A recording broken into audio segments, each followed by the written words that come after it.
What if I told you that Nazi punishments were so horrific, they defied even the darkest corners of human imagination? Torture so brutal that even today, they are whispered about in horror. But here's the question. Could you survive just one day under these unimaginable conditions?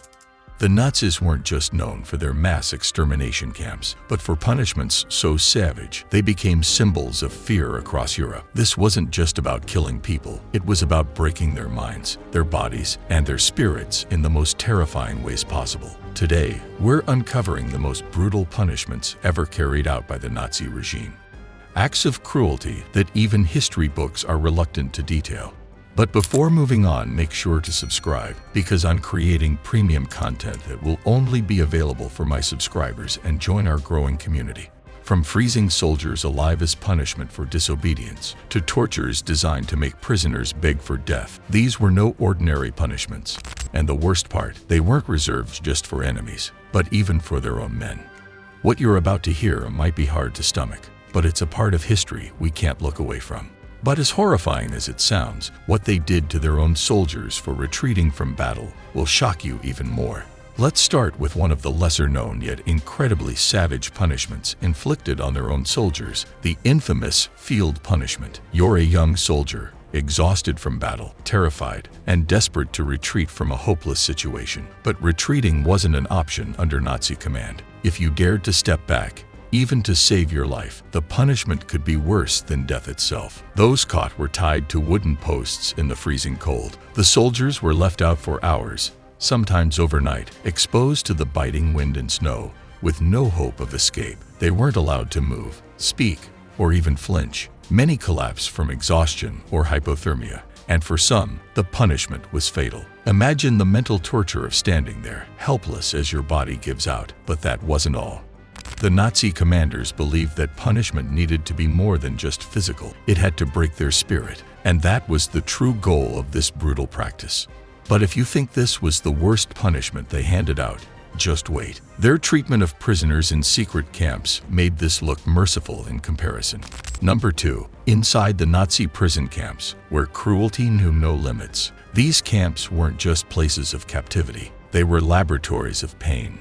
One of the most horrific punishments was something known as the standing cells. A tiny concrete cell, barely large enough to stand in. No room to sit, no room to lie down. Prisoners were crammed in for hours, sometimes days, without food or water. Now imagine being trapped in this space, your legs swelling, your body growing weak, and your mind slowly slipping into madness. Some were forced to stand until they collapsed, only to be dragged back to their feet to endure it again. This wasn't about killing them outright. It was about driving them to the edge of insanity. For many, death was preferable to surviving another hour in those cells. But for the Nazis, this was just another way to assert control, to show that they could break you in both body and mind.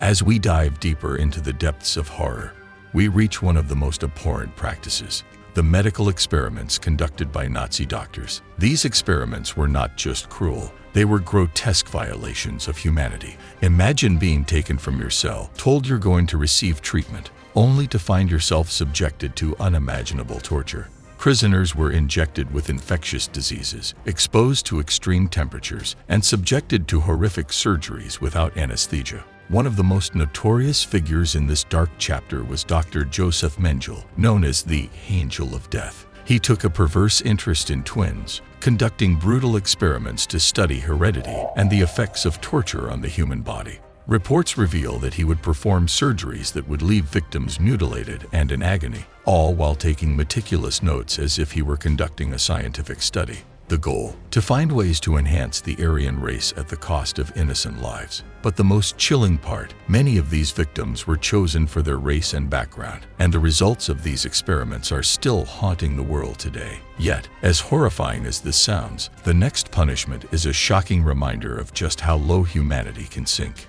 Now we arrive at perhaps the most infamous of Nazi punishments: the gas chambers. Designed to appear as though they were a means of sanitary execution, these chambers masked one of the darkest realities of the Holocaust.